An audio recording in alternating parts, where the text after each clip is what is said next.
Good morning students. तो आज अपन कर रहे हैं इसी चैप्टर को आगे बढ़ेंगे, introduction to strategic performance management.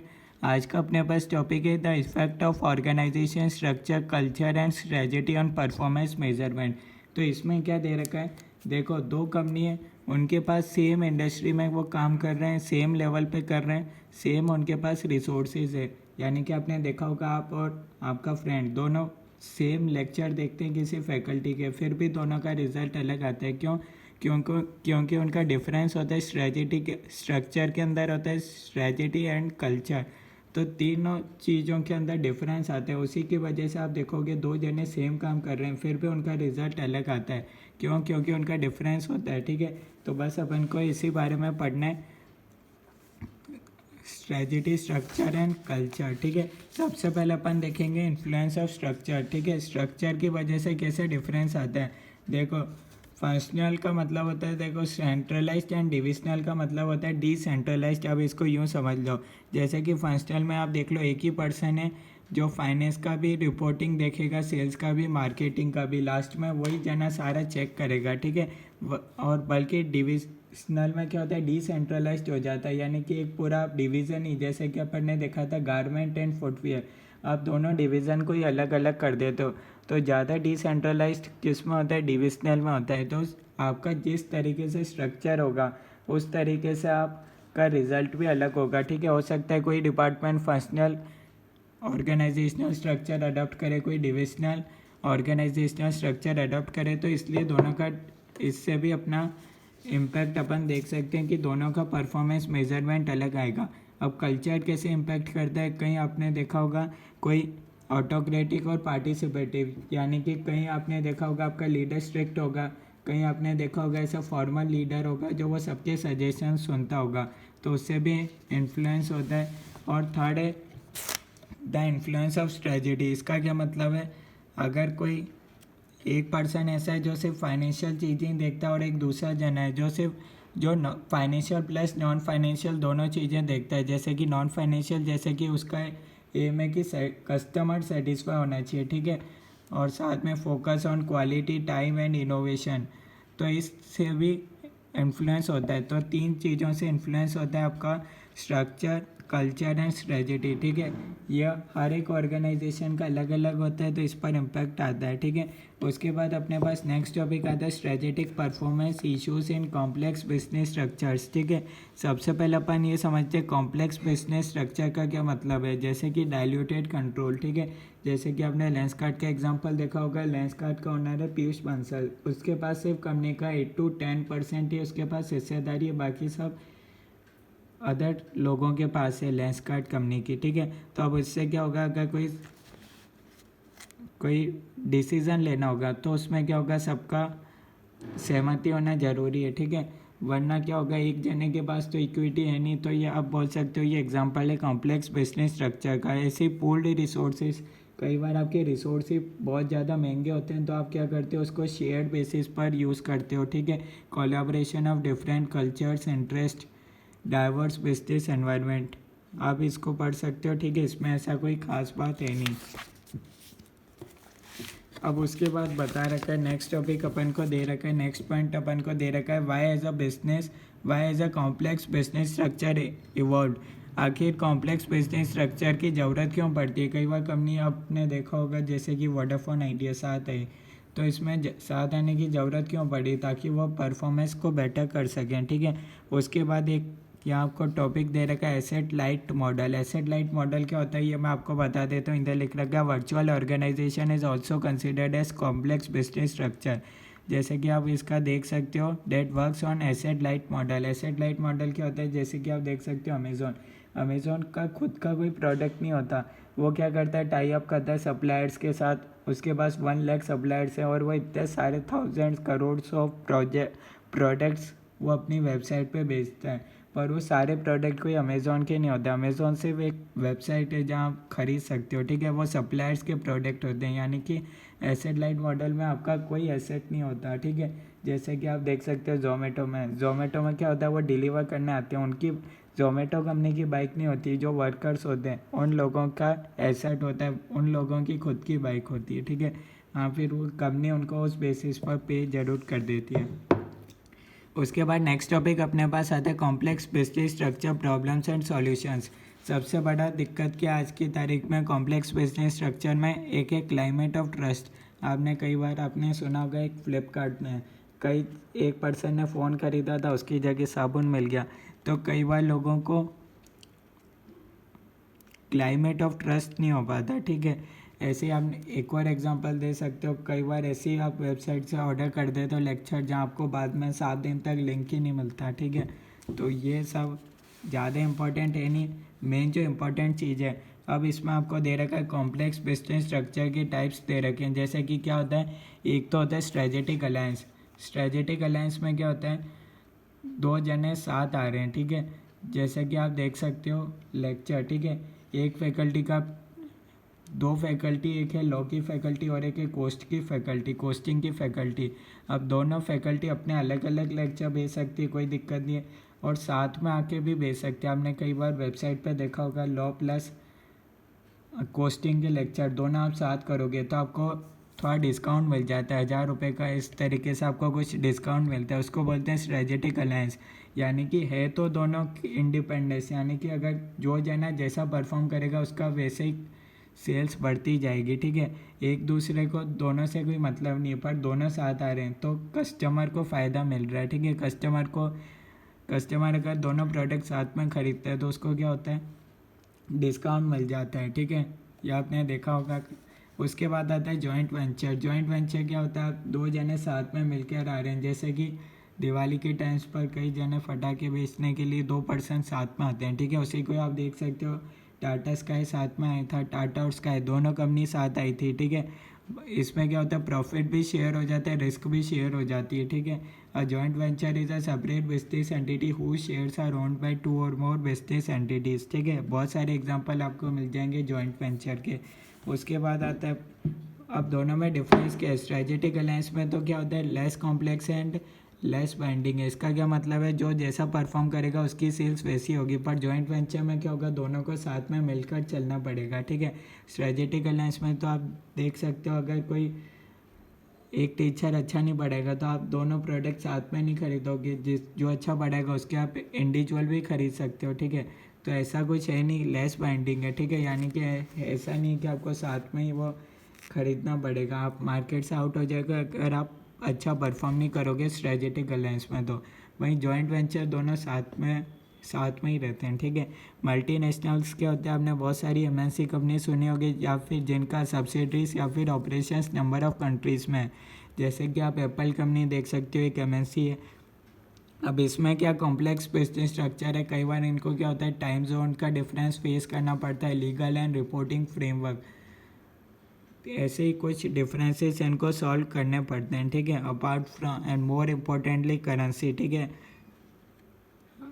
तो ऐसा कुछ है नहीं, खास बात है नहीं, सिर्फ आप इसको रीड कर सकते हो। ज़्यादा इम्पोर्टेंट चीज़ वो आगे आएगा, ठीक है। In case of complex supply chain, complex supply chain कैसे डिफ़िकल्ट कॉम्प्लेक्स बिजनेस स्ट्रक्चर आप देख सकते हो, जैसे कि फ्लिपकार्ट, ठीक है। फ्लिपकार्ट क्या करता है, उसमें वो सप्लायर इतने थाउजेंड्स ऑफ सप्लायर्स के साथ कांटेक्ट करता है, जोमेटो ये सब, या फिर ओला आपने देखा होगा, उसमें थाउजेंड्स ऑफ कार वाले लोगों के साथ टाई अप रहता है उनका। तो ये एक तरीके से आप बोल सकते हो कि कंज्यूमर को तो बेनिफिट मिल ही जाता है, पर इनका बिजनेस साइकिल कॉम्प्लेक्स है, ठीक है। In case of virtual organisation यानी कि नो फिजिकल प्रीमाइसेस, ठीक है। आप देख सकते हो वर्क फ्रॉम होम के केस में हुआ ही था। तो ये चीज़ ज़्यादा इंपॉर्टेंट है नहीं, जितना मैं आपको बता रहा हूँ सिर्फ उतना पढ़ना है। उसके बाद नेक्स्ट टॉपिक आता है बिहेवियरल एस्पेक्ट्स। अब इन सबको मैनेज कौन करेगा, ह्यूमन रिसोर्सेज, ठीक है। तो इसमें 7 एट्रीब्यूट्स दे रखे हैं, self respect, behavioural, social, physical, emotional, mental and spiritual aspect. ये तो ह्यूमन के 7 एट्रीब्यूट्स दे रखे हैं, ठीक है। अब उसके बाद जो एक MCQ आया हुआ एग्ज़ाम के अंदर, वो मैं आपको बता देता हूँ। सबसे पहले अपन समझते हैं हार्ड अकाउंटेबिलिटी क्या होता है, जैसे कि आप CA बन गए, CA की डिग्री। सॉफ्ट अकाउंटेबिलिटी क्या होता है, आपका कम्युनिकेशन स्किल्स कैसा है, ठीक है। अब उसके बाद जो MCQ में आया हुआ है वो इस टॉपिक से रिलेटेड अकाउंटेबिलिटी एंड कंट्रोल। इसके अंदर 3 चीज़ें आती है, एक होता है बिहेवियरल कंट्रोल, एक होता है पर्सनल कल्चरल कंट्रोल, और एक होता है रिपोर्टिंग कंट्रोल, बस इसमें आपको ऑप्शन दे देंगे कि कौन सा कंट्रोल नहीं है, ठीक है। एक और कंट्रोल वो डाल देंगे, ऑप्शन में आपसे पूछेंगे कि इसमें कौन कौन सी चीज़ें आती है, ठीक है, अकाउंटेबिलिटी एंड कंट्रोल में। तो ये आपको नाम ध्यान रखना है, ठीक है, ये सिर्फ आपको नाम ध्यान रखना है। इसमें वो एक और कंट्रोल ऐड कर देंगे, ठीक है। कौन कौन से अकाउंटेबिलिटी एंड कंट्रोल में आते हैं, एक आता है बिहेवियरल, पर्सनल एंड कल्चरल, और एक आता है रिपोर्टिंग कंट्रोल, ठीक है। फिर हो सकता है आप एमसीक्यू में कंफ्यूज नहीं हो, तो इसलिए आप देख सकते हो ये, ठीक है। उसके बाद जो अपने पास काम का टॉपिक है उसका नाम है predicting and preventing corporate culture, ठीक है, या कॉर्पोरेट फेलर, ठीक है। अगर आपको लग रहा है कि आज ये कंपनी फेल होने वाली है तो आप उसको पहले से प्रेडिक्ट कर सकते हो। आज अपन ये सीखेंगे, ठीक है। सबसे पहले अपन ये सीखते हैं कि आखिर कंपनीज फेल क्यों होती है। या तो वो मार्केट चेंजेस को अडॉप्ट नहीं कर सकती, इन्होंने नाम तो नहीं लिखा है, सेलुलर सेल फोन मैन्युफैक्चर जैसे कि Nokia, too much hostile business environment which is beyond control, Vodafone idea के लिए हो गया था, जियो फ्री में दे रहा था नेट, टू मैनी चेंजेस और रिस्ट्रक्चरिंग इन क्विक सक्सेशंस। आप बार बार बिजनेस के अंदर चेंज कर रहे हो, कभी आप फंक्शनल अडॉप्ट कर रहे हो, कभी डिविजनल, कभी मैट्रिक्स, बार बार ही चेंज कर रहे हो, आपको खुद को ही पता नहीं चल रहा। फाइनेंशियल मिस अप्रोप्रिएशंस, ठीक है, यानी कि सत्यम कंपनी ने किया था, फाइनेंशियली मिस्टेक कर दिए थे numbers. Power tassel in the promoter group, Reliance के केस में हुआ था कि वो मुकेश अंबानी को चाहिए था ये, वो कौन सा था, जियो से पहले रिलायंस, ठीक है। अब वो रिलायंस मिला नहीं था तो उनको बाद में जियो शुरू करना पड़ा, ठीक है। फेलर ऑफ स्ट्रेटेजी और स्ट्रेटेजिक डिसीजन, कई बार आपकी स्ट्रेटेजी सही नहीं होती, जैसे कि बिग बास्केट इसका रियल एग्जांपल है। इसमें क्या हुआ था, कोरोना के टाइम पे वो बहुत ज़्यादा लॉसेस में चले गए थे। क्योंकि स्टोर में कोई आ नहीं रहा था और उनके पास जो उनके स्टोर थे वो सब रेंट पे थे, तो उनको रेंट पे करना पड़ रहा था, तो वो डेब्ट में चले गए और कई बिग बास्केट स्टोर बंद हो गए। उसके बाद अपने पास नेक्स्ट टॉपिक आता है प्रेडिक्टिंग कॉर्पोरेट फेलियर, ठीक है। अभी तो अपन ने देखा था कंपनीज फेल कैसे होती है, अब अपन प्रेडिक्ट कर सकते हैं पहले से ही कैसे अपन प्रेडिक्ट कर सकते हैं, ये अपन आज की क्लास में समझेंगे। और ये टॉपिक एग्जाम में भी इम्पोर्टेंट है, तो आपको ध्यान से सुनना है। दो अपने पास मॉडल्स, एक है क्वांटिटेटिव और एक है क्वालिटेटिव। क्वांटिटेटिव आपको नाम से क्लियर होगा, फाइनेंशियल नंबर से रिलेटेड यहाँ बात हो रही होगी, फाइनेंशियल्स, ठीक है। उसके अंदर ही फाइनेंशियल में एक और नाम आता है Altman Z score. Altman Z score बहुत ही ज़्यादा इंपॉर्टेंट टॉपिक है, एग्जाम में 99% चांस है एग्जाम में। तो इसमें क्या होता है, अपन मल्टीपल फैक्टर्स देखते हैं at a single point of time for analysis. ऐसा आपको समझ नहीं आएगा, आपको ये देखना पड़ेगा, ठीक है। सबसे पहले तो आपको ये फॉर्मूला याद होना चाहिए, Z score equals to 1.2x1, ठीक है, 1.4x2, 3.3x3, 0.6 x4, 1x5, ठीक है। ये होता है कोफिशिएंट 1.2, 1.4, 3.3, 0.6, 1। ये आपको ये मतलब फॉर्मूले में ही है 1.2। ऐसा नहीं कि आपको क्वेश्चन में हर एग्जांपल में ये नंबर चेंज होंगे, ऐसा नहीं। आपको हर क्वेश्चन में आपको ये नंबर सेम ही रखने हैं 1.2।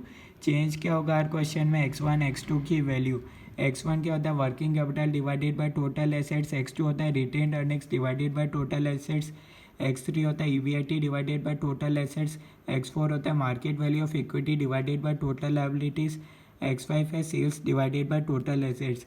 आपको एग्जाम में क्या होगा, ये सारे फिगर्स आपको दे रखे होंगे, टोटल एसेट्स इतना दे देंगे, वर्किंग कैपिटल, रिटेन्ड अर्निंग्स दे देंगे, EBIT दे देंगे, टोटल एसेट्स दे देंगे, मार्केट वैल्यू ऑफ इक्विटी दे देंगे, टोटल लायबिलिटीज़ दे देंगे, सेल्स दे देंगे, टोटल एसेट्स दे देंगे, ठीक है।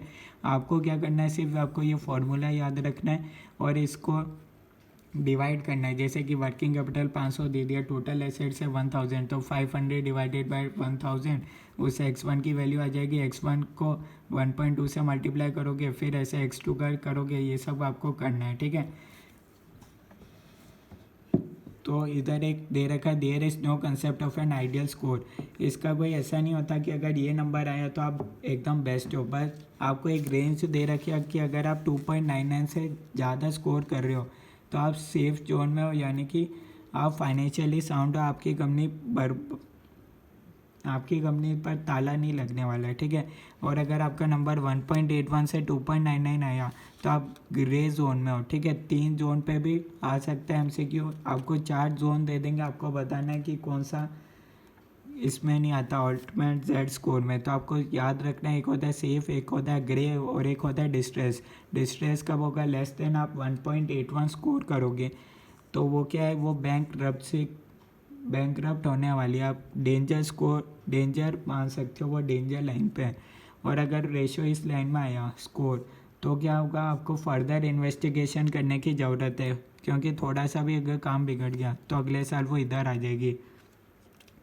तो यहाँ पे उसके बाद क्या दे रखा है, the original data used by Altman consisted of 66 firms. उन्होंने ये रेशो कैसे बनाया था जेड स्कोर का, उन्होंने क्या करा था, 66 फर्म्स के बारे में स्टडी करी थी जो कि बैंकरप्सी फाइल्ड कर चुके थे, ठीक है, और उनका asset base $1 million or above था, ठीक है। फिर उन्होंने देखा कि 0.25 एवरेज एट 4.48 एवरेज, ठीक है, ये कोई काम का है नहीं, बहुत रेयर है, ठीक है। तो अब आपको एक एग्जांपल दे रखा है, इस एग्जांपल को आप सॉल्व कर सकते हो। इसमें आपको जैसा मैंने बता रखा था सब दे रखा है, आपको कैलकुलेट करना है जेड स्कोर, ठीक है। तो आई थिंक ये चीज़ आप स्कोर ये आप कैलकुलेट खुद से कर सकते हो। मैं आपको बता देता हूँ, मैंने भी सॉल्व कर रखा है, आप उसको देख सकते हो, ठीक है। क्वेश्चन में क्या दे रखा है, ये सारे डेटा आपको गिवन है, यहाँ तक आपको गिवन है डेटा। आप क्या करो, वीडियो को पॉज करो, आप खुद से निकालो क्या आएगा जेड स्कोर। जेड स्कोर का फॉर्मूला आप याद कर लेना, ठीक है, क्या होता है ये फॉर्मूला आपको याद करना पड़ेगा। उसके बाद क्या करोगे, आपको खुद से सॉल्व करना है, ठीक है। तो उसमें क्या होगा, आप ये x1, x2, x3, x4, x5 इस तरीके से आप सॉल्व कर लोगे। किसी को नहीं आता तो उसके लिए मैंने सॉल्व करके रख रखा है, आप ये देख सकते हो, इस तरीके से अपन सॉल्व कर सकते हैं। अदरवाइज़ आप क्या करो, खुद से सॉल्व कर लो, ठीक है। बस ये फार्मूला आप ध्यान में रखो। और क्या होता है x1, ये भी आपको खुद को याद रखना पड़ेगा। एग्ज़ाम में हो सकता है ये MCQ में आ जाए, 2 नंबर का MCQ आ सकता है, इसलिए आपको ध्यान रखना पड़ेगा। और एक MCQ क्या आ सकता है, जोन ऑफ डिस्क्रिमिनेशन कौन कौन से होते हैं, सेफ, ग्रे एंड डिस्ट्रेस होते हैं, ठीक है। तो ये वाला बहुत इंपॉर्टेंट है, आपको ध्यान रखना पड़ेगा, ठीक है। अब उसके बाद अपने पास क्या आता है, उसके बाद अपने पास आता है, तो ये आप इस क्वेश्चन को सॉल्व कर लोगे, आपका ये आंसर आएगा, ठीक है। पॉइंट में हो सकता है थोड़ा सा वेरिएशन हो जाए, पर आप देख सकते हो ये क्या है। अब आप एनालिसिस कर सकते हो, मोर देन 2.99 आंसर आ रहा है, तो यानी कि ये कंपनी सेफ जोन में है, ठीक है। आप एक क्वेश्चन को खुद से सॉल्व करके देख लेना, ताकि आप एग्ज़ाम में कोई दिक्कत नहीं आए, ठीक है। मैंने आपको सॉल्व करके बता दिया, इसमें कोई ऐसा नहीं है कि बहुत रफ कैलकुलेशन आपको समझ नहीं आएगा, फिर भी मैंने आपको बता दिया कि इस तरीके से। फिर भी कोई डाउट आता है आप कमेंट्स में पूछ सकते हो, ठीक है। तो अल्टीमेट जेड स्कोर में अब ये आपका रिज़ल्ट आएगा, ठीक है। अब इसकी क्या एक्यूरेसी रेट है, यानी कि कितना वो सही देगा ये स्कोर। अगर मान लो जेड स्कोर ने कह दिया ये कंपनी डेंजर जोन में या फिर बंद होने की कगार पे है, तो कितना % वो सही होगा उनका, 72% केसेस में एक्यूरेट रहता है उनका आंसर, ठीक है। यानी कि उन्होंने जो कह दिया वैसे ही होता है 72% केस में। उसके बाद अपने पास आता है बिहेवियर यूनिवेरिएट मॉडल। ये ज़्यादा काम का नहीं है, मेन जो काम का था अल्टीमेट जेड स्कोर काम का है, पर फिर भी MCQ में कुछ भी आ सकते हैं। तो इसमें क्या हुआ था, विलियम बिहेवियर ने क्या कहा था, was the first to apply a statistical method T test to predict bankruptcy for a pair match sample of firms, ठीक है। तो इससे पहले भी ऐसा नहीं है कि ये जो अल्टीमेट जेड स्कोर था वो फर्स्ट था, इससे पहले भी कई जने आए थे, उन्होंने क्या करा था, उनका ये लिमिटेशन था, वो ईच अकाउंटिंग रेशियो बताते 1 एट अ टाइम। ये अल्टीमेट जेड स्कोर क्या करता है, ये सारे चीज़ों को एक साथ मिलाकर आपको कंक्लूजन देता है कि देखो अल्टीमेट जेड स्कोर क्या क्या देख लेता है, लिक्विडिटी आपका चेक कर लेता है, प्रॉफिटेबिलिटी चेक कर लेता है, ऑपरेटिंग एफिशिएंसी चेक कर लेता है, आप इंडेप्टनेस कितने हो, प्रोडक्टिविटी कितनी है, ये सारी चीज़ें आपकी चेक कर लेता है। कैसे करता है, लिक्विडिटी कैसे कहता है, working capital divided by total assets, profitability इससे चेक कर लेता है, ऑपरेटिंग एफिशिएंसी X3 से चेक कर लेता है, इंडेप्ट कितना हो X4 से चेक कर लेता है, X5 से आपकी प्रोडक्टिविटी चेक हो जाती है। तो ये क्या करता है, ये अल्टीमेट जेड स्कोर आपके 5 फैक्टर्स को एक साथ चेक कर लेता है, ठीक है। उसके बाद अपन को दे रखा है, आगे अपन को देख रखा है टेफलर एंड टिशवॉश मॉडल। इसका क्या मतलब है, कुछ ही नहीं, आपको सिर्फ याद रखना है इसमें क्या हुआ था, उसने 4 रेशोज़ पर स्टडी करी थी, ठीक है। ऑल्टमैन ने कितना करा था, 5 रेशोज़ का वो आंसर बताता है। जेटा मॉडल कितना बताता है, जेटा मॉडल भी ऑल्टमैन ने दिया था, और ये क्या इम्प्रूव्ड वर्जन है जेड स्कोर मॉडल का। तो बस आपको एमसीक्यू पर्पज से इतना ही याद रखना है। उसके बाद अपने पास आता है Altman Z score for private firms, non manufacturers and emerging markets. अभी अपन ने किसका देखा था, ऑल्टमैन जेड स्कोर अपन ने अभी मैन्युफैक्चरिंग कंपनी का देखा था, ठीक है। पर अगर कोई प्राइवेट फर्म है, देखो सबसे ज़्यादा इंपॉर्टेंट कौन सा है जो अपन ने सबसे पहले पढ़ा था, मैन्युफैक्चरिंग कंपनी का, वो वाला फार्मूला बहुत इंपॉर्टेंट है। अब अगर आपको लगता है कि आपकी किस्मत ख़राब है, ये क्वेश्चन आ सकता है, तो ये भी एमसीक्यू में आ सकता है, पर सबसे ज़्यादा एमसीक्यू एग्जाम में आने के चांस है मैन्युफैक्चर, यानी कि जो सबसे पहले अपन ने फार्मूला पढ़ा था। अब प्राइवेट फर्म है तो उनके लिए अपन ये रिवाइज जेड स्कोर ये वाला अपन यूज़ करेंगे, ठीक है। यहाँ x1 क्या होता है, ये सब आपको दे रखा है, आप इसको रीड कर सकते हो। अगर आपको लगता है कि आपकी किस्मत बहुत ख़राब है तो ये आ सकता है, अदरवाइज 99.99 केस में हमेशा ऑल्टमैन जेड स्कोर का क्वेश्चन आता है, और वो ये फार्मूला पे आता है, यानी कि मैन्युफैक्चरिंग कंपनी पे आता है, ठीक है। तो इसको भी आप रेट करना चाहो, आपकी मर्जी, आप जितना लर्न करना चाहो उतना लर्न कर सकते हो, मैंने आपको बता दिया। फिर उसमें से ये आप नंबर आप याद रखने पड़ेंगे आपको कि आपका आंसर अगर मोर देन 2.99 है in case of private firm, तो आप सेफ जोन में फिर इसमें आ रहे हो तो आप देख सकते हो, ठीक है। अब उसके बाद एक और आता है, अगर आपकी कंपनी नॉन मैन्युफैक्चरिंग कंपनी और डेवलप्ड मार्केट्स में ऑपरेट करती है तो उसके लिए आपको यह फार्मूला यूज़ करना पड़ेगा। अगर आपकी फर्म नॉन मैन्युफैक्चरिंग काम है, इमर्जिंग मार्केट्स में ऑपरेट करती है, तो आपको ये फार्मूला यूज़ करना पड़ेगा, ठीक है। क्या होता है x1, ये आपको दे रखा है, और ये इसका डिस्क्रिमिनेशन टेबल भी आपको दे रखी है, ठीक है। तो आपकी मर्जी है। सबसे पहला इंपॉर्टेंट एक फार्मूला था, आप याद कर ही लेना, जो कि है मैन्युफैक्चरिंग कंपनी का ऑल्टमैन जेड स्कोर, और वो सबसे पहले ये वाला था, ठीक है। ये वाला फार्मूला आप याद कर ही लेना, कुछ तो याद करके ही जाना, ठीक है। ऐसा नहीं कि सारे ही छोड़ दो, बाकी वाले इतने इम्पोर्टेंट नहीं। सबसे ज़्यादा इम्पोर्टेंट था ऑल्टमैन जेड स्कोर का मैन्युफैक्चरिंग कंपनी का, जो मैंने आपको बताया। उसके बाद नेक्स्ट टॉपिक आता है परफॉर्मेंस एनालिसिस स्कोर, इसको बोलते हैं पीएस और टैफलर्स पीएस। इसका भी अलग फार्मूला होता है, इसमें आपको दे रखा है। अब अगर यहाँ नेगेटिव स्कोर आता है तो इसका मतलब है company is facing a potential bankruptcy, तो इसको आप याद करना चाहो तो कर सकते हो, आपकी मर्जी। एच स्कोर मॉडल सबसे ज़्यादा इम्पोर्टेंट था, वो मैंने आपको बता ही दिया। एच स्कोर मॉडल क्या होता है, इसको दिया था कंपनी वॉच ने दिया था। इसमें क्या होता है, बिटवीन 0 to 100 नंबर आता है, द थ्रेशोल्ड लिमिट है 25, और इससे लोअर परसेंटेज स्कोर होता है तो आपके पास हो जाता है वार्निंग एरिया, उसको अपन बोलते हैं। इसका लिमिटेशन क्या था, अभी अपने क्वांटिटेटिव एस्पेक्ट्स ख़त्म हो चुके हैं, इनके क्वांटिटेटिव मॉडल्स ख़त्म हो चुके हैं, इनके लिमिटेशंस क्या है, फाइनेंशियल नंबर्स मैनिपुलेट हो सकते हैं, ये शॉर्ट टर्म ओरिएंटेशन है, अब इससे 1 साल की प्रेडिक्शन कर सकते हो, ऐसा नहीं कि आप 10 साल का प्रेडिक्शन कर सकते हो। तो इसके लिए नया मॉडल आया जिसको बोलते हैं क्वालिटेटिव मॉडल्स। क्वालिटेटिव यानी कि यहाँ क्वालिटी पे फोकस करा जाएगा। इसके लिए अगेन इंपॉर्टेंट टॉपिक जैसे मैंने आपको ऑल्टमैन बताया था, ऐसे ही क्वालिटेटिव के टर्म्स में आता है अर्जेंटीज ए स्कोर। इसमें क्या होता है, ये बोलता है क्वालिटेटिव बोलता है कि defects turn into mistakes if not rectified. अगर आपने डिफेक्ट को सुधारे नहीं तो वो क्या बन जाएंगे, मिस्टेक, और अगर मिस्टेक कंटिन्यू होते रहे तो वो हो जाएंगे सिम्टम्स ऑफ फेलर, यानी कि आपकी कंपनी कैसे बर्बाद होगी।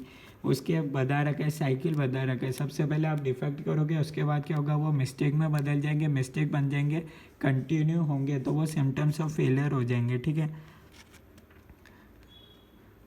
ठीक है, तो अब इसमें 3 चीज़ें का एक्सप्लेनेशन दे रखा है जिसको मैं आपको नोट से बढ़ा देता हूँ, ईजी रहेगा, ठीक है। जैसे कि डिफेक्ट का क्या मतलब है, या जैसे कि आपका मैनेजमेंट वीक है, चेयरमैन इस कंपनी का सीईओ है, तो अगर कोई सीईओ गलत काम कर रहा होगा तो कैसे पता चलेगा, या फिर आपकी अकाउंटिंग में डेफिशिएंसी, अकाउंटिंग सही से नहीं हो रही, या मिस्टेक का मतलब है जैसे कि आपकी कंपनी का प्रोजेक्ट फेल हो गया, हाई गियरिंग रेशो यानी कि आपकी लायबिलिटीज़ बहुत ज़्यादा है। सिम्टम्स ऑफ फेलियर का मतलब कि आप बार बार मिस्टेक कर रहे हो, उसको सुधार नहीं रहे हो, और या फिर आपके साथ क्या हो रहा है, आपके जो रेशो थे वो बिगड़ते जा रहे हैं साल बाय साल, तो इससे क्या होगा, आपकी कंपनी बर्बाद होने की कगार पे है। ये सब अपन पता करते हैं क्वालिटेटिव मॉडल्स अर्जेंटीज ए स्कोर में, ठीक है। अब इसमें बता रखा है आपका टोटल स्कोर लेस देन 25 होगा तो आपकी कंपनी हेल्थी है, जी हाँ, आपने सही सुना, ये एमसीक्यू में आ सकता है। आपका टोटल स्कोर मोर देन 25 नहीं, लेस देन 25 होना चाहिए तो आपकी कंपनी होगी हेल्थी। डिफेक्ट का यहाँ वेटेज दिया है वो लेस देन 10 होना चाहिए। मिस्टेक में लेस देन 15 स्कोर आना चाहिए। सिम्टम्स ऑफ फेलियर में अगर कुछ भी नंबर आया है तो वो रिस्क है आपकी कंपनी के लिए। ये बहुत इंपॉर्टेंट है, एमसीक्यू में आया हुआ है, ठीक है। ये आपको नंबर याद रखने हैं। डिफेक्ट लेस देन 10 होना चाहिए, ठीक है। अब इसको आप टेबल समझ सकते हो कैसे होता है कैलकुलेशन ऑफ अर्जेंटीज ए स्कोर। इसमें जो भी मैनेजमेंट डिफेक्ट्स है अपन उसको देते हैं कि अगर आपका चीफ एग्जीक्यूटिव ऑटोक्रेट यानी कि डिक्टेट वो हिटलर टाइप है, ठीक है, स्ट्रिक्ट है, तो वो आप इसको स्कोर करते हो 8। या फिर अगर कंपनी का सीईओ चेयरमैन है तो आप उसको स्कोर देते हो 4 नंबर। आपका बोर्ड ऑफ डायरेक्टर्स वीक है तो आप उसको स्कोर देते हो 2, ठीक है। तो इसको बोलते हैं group A defects. Group B होता है मैनेजमेंट के डिफेक्ट्स। ग्रुप सी होते हैं सिम्टम्स ऑफ ट्रबल, ठीक है। तो इन सबको आप ऐड कर दोगे तो आपके पास आंसर आएगा 100, ठीक है। तो यानी कि आपका स्कोर जितना ज़्यादा आया आपकी कंपनी उतनी ज़्यादा बर्बाद होने की कगार पे है, ठीक है। मैक्सिमम स्कोर होता है 100। ग्रुप ए का वेटेज होता है 43, ग्रुप बी का होता है 45, ठीक है, और ग्रुप सी का होता है 12, ठीक है। तो अगर फर्म हेल्थी कब होगा, जब उसका स्कोर लेस देन 25 होगा। ये मैंने आपको बता ही दिया, 10 और 50 नोट्स में से बता दिया, ठीक है। ये क्वेश्चन आगे एमसीक्यू में दे रखा है तो मैं इसको आपको वहीं सॉल्व करके दिखा दूंगा, ठीक है। तो इसी तरीके से अपना चैप्टर कंप्लीट होता है। नेक्स्ट क्लास में अपन सॉल्व करेंगे इस चैप्टर के एमसीक्यू, ठीक है। नेक्स्ट क्लास में अपना आराम से एमसीक्यू सॉल्व करेंगे, बहुत सारे एमसीक्यू है। तब तक आज की क्लास का सिर्फ आपका एक ही होमवर्क है जो कि बहुत ज़्यादा इम्पोर्टेंट है एग्ज़ाम पॉइंट ऑफ व्यू से, जो कि है आपके पास जेड स्कोर का ये एग्जाम्पल, ठीक है। इसमें आपको सारी चीज़ें दे रखी है, आपको कैलकुलेट करना है जेड स्कोर, ठीक है। क्या आंसर आएगा वो मैंने आपको नोट्स में से बता दिया, पर मैं चाहता हूँ मैं उसी क्वेश्चन को वापस सॉल्व करूँ तो उसका कोई मतलब नहीं है। मैं चाहता हूँ एक बार आप खुद सॉल्व करो, ठीक है। हर एक चीज़ यहाँ पे दे ही रखी है, फिर भी अगर कोई चीज़ इसमें से समझ नहीं आती जेड स्कोर में तो आप कमेंट्स में बता सकते हो। मैं इसको आप कहोगे तो मैं एक और बार सॉल्व कर दूँगा, ठीक है। पर मेरे को नहीं लगता इसमें कोई सॉल्व करने की ज़रूरत है, क्योंकि x1 आपको क्वेश्चन में ये वर्किंग कैपिटल दिया होगा, टोटल एसेट्स दे रखा होगा। आपको क्या करना है, सिर्फ x1 कैसे निकालोगे, इसको इससे डिवाइड कर दो, x1 आएगा, उसको इस नंबर से मल्टीप्लाई करना है। ऐसे ही x2 आएगा, इसको इस नंबर से मल्टीप्लाई करना है, x3 को इस नंबर से। ये नंबर हमेशा फिक्स रहेंगे, ठीक है, कोएफिशिएंट बोलते हैं इसको, ठीक है। तो इन सबको लास्ट में आप ऐड कर दो कि वो होगा जेड स्कोर। अगर आपका जेड स्कोर ये इतना आ रहा है तो आप खुद कंक्लूजन कर सकते हो, ठीक है। अगर इस क्वेश्चन को मेरे को सॉल्व करने की ज़रूरत है तो भी आप बता सकते हो। नेक्स्ट क्लास के अंदर मैं इस एग्जांपल को सॉल्व करके बता दूंगा, ठीक है। अदरवाइज इंपॉर्टेंट है, छोड़ के बिल्कुल मत जाना, एग्जाम में 99% आता है। Altman Z score and Argenti score, ठीक है। अर्जेंटी स्कोर का मैं खुद करवाऊँगा एमसीक्यू में क्वेश्चन आपके लिए, सिर्फ ऑल्टमैन जेड स्कोर का क्वेश्चन होमवर्क में।